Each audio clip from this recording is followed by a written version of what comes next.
আচ্ছা, আজকে আমরা যে প্রেজেন্ট কন্টিনিউয়াস ও পাস্ট কন্টিনিউয়াসের পার্থক্যটা জেনে নিই। আমি প্রেজেন্ট কন্টিনিউয়াসের ক্লাস করানোর সময় বলেছিলাম যে প্রেজেন্ট কন্টিনিউয়াস মানে হচ্ছে ঘটমান বর্তমান কাল, যেটা দেখো বাঁদিকে যেটা লেখা আছে ঘটমান বর্তমান কাল, আর পাস্ট কন্টিনিউয়াস মানে ঘটমান অতীতকাল। তোমরা এইভাবে পার্থক্য করে পড়বে। নিয়মটা ঘটমান বর্তমান কাল মানে কি, যে কাজটা বর্তমানে ঘটছে, আর ঘটমান অতীতকাল মানে যে কাজটা অতীতকালে ঘটছিল। এই নিয়মটা কি, সাবজেক্ট প্লাস এম ইজ আর ভার্বের সাথে আইএনজি যোগ। আর এই নিয়মটা মানে পাস্ট কন্টিনিউয়াসের নিয়মটা সাবজেক্ট প্লাস ওয়াজ ওয়ার ভার্বের সাথে আইএনজি যোগ। আচ্ছা, তোমরা সকলে জানো কার পরে এম বসে কার পরে ইজ বসে, আমি করিয়েছি। আচ্ছা, আজকে আমরা পার্থক্যগুলি দেখে নিই। আমরা উদাহরণের মাধ্যমে পার্থক্যগুলি দেখব। আর ঘটমান অতীতকাল মানে কি, অতীতকালে কোনো কাজ ঘটছিল। যেমন পার্থক্যটা দেখো, বাংলা বাক্যগুলি খেয়াল করবা। হি ইজ গোয়িং মানে সে যাচ্ছে, আর হি ওয়াজ গোয়িং মানে সে যাচ্ছিল। নিয়মটা মিলিয়ে নাও, সাবজেক্ট ওয়াজ ওয়ার মধ্যে হি এর পরে ওয়াজ বসে, ভার্বের সাথে আইএনজি যোগ হয়েছে, গো থেকে গোয়িং। তাহলে হি এর পরে ইজ বসে, হি ইজ গোয়িং সে যাচ্ছে, এটা হবে হি ওয়াজ গোয়িং সে যাচ্ছিল। The boys are playing in the field বালকেরা মাঠে খেলছে। The boys were playing, the boys were হবে, এখানে যেমন অনেকগুলি বালক, বয়েজ মানে অনেকগুলি বালক, তাই আর হয়েছে। একটা বালক হলে ইজ হতো, অনেকগুলি বালক তাই আর হয়েছে। ঠিক এখানেও তাই, the boys were playing in the field মানে বালকেরা মাঠে খেলছিল।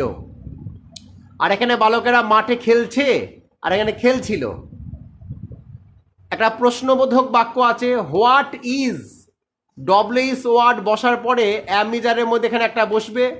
যেহেতু হি এর পরে ইজ বসে, তাই হি এর আগে ইজ নিয়ে এসে প্রশ্ন করা হয়েছে। হোয়াট ইজ হি ইটিং, সে কি খাচ্ছে। আর এখানে হবে হোয়াট ওয়াজ হি ইটিং, সে কি খাচ্ছিল। হোয়াট ওয়াজ হি ইটিং জিজ্ঞাসা চিহ্ন। তারপরে he is beating the dog, এই বিট মানে কাউকে পেটানো বা মারা। He is beating the dog, সে কুকুরটিকে মারছে।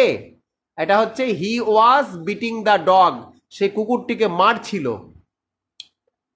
তারপরে আবার ডব্লিউএস ওয়ার্ড হোয়াই, হোয়াইয়ের বাংলা মানে কেন। Why is he beating the dog, সে কেন কুকুরটিকে মারছে। আর এটা হবে why was he beating the dog, সে কেন কুকুরটিকে মারছিল। আমি আবার বলছি, এই যে ওয়াজ ওয়ার যার পরে বসে, ঠিক তার আগে সেটা নিয়ে এসে প্রশ্ন করা হয়। মানে মনে করো আমরা সকলে জানি যে হি এর পরে ওয়াজ বসে, ঠিক তেমনিভাবে ওয়াজটাকে আগে নিয়ে এসে প্রশ্ন করা হয়।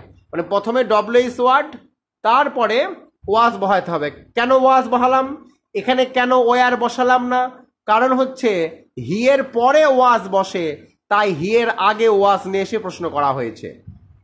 এর পরে উদাহরণটা আমরা দেখে নিই, যে are you writing a letter, তুমি কি একটা চিঠি লিখছো। আর এখানে were you writing a letter, তুমি কি একটা চিঠি লিখছিলে, তুমি কি একটি চিঠি লিখছিলে, এরকম। Were you writing a letter, তুমি কি একটা চিঠি লিখছিলে। এই যে ওয়ারটা ইউ এর পরে ওয়ার বসে, তাই ইউ এর আগে ওয়ার নিয়ে এসে প্রশ্ন করা হয়েছে। দ্য ল্যাম্প ইজ বার্নিং মানে বাতিটি জ্বলছে। দ্য ল্যাম্প ওয়াজ বার্নিং, বাতিটি জ্বলছিল। Mister Sen is smoking, mister Sen ধূমপান করছে।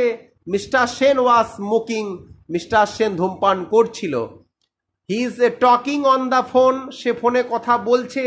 এটা হবে he was talking on the phone, সে ফোনে কথা বলছিল। তাহলে এইভাবে আমরা প্রেজেন্ট কন্টিনিউয়াস এবং পাস্ট কন্টিনিউয়াসের পার্থক্যগুলি শিখে গেলাম। প্রেজেন্ট কন্টিনিউয়াস মানে ঘটমান বর্তমান কাল, আর পাস্ট কন্টিনিউয়াস মানে ঘটমান অতীতকাল।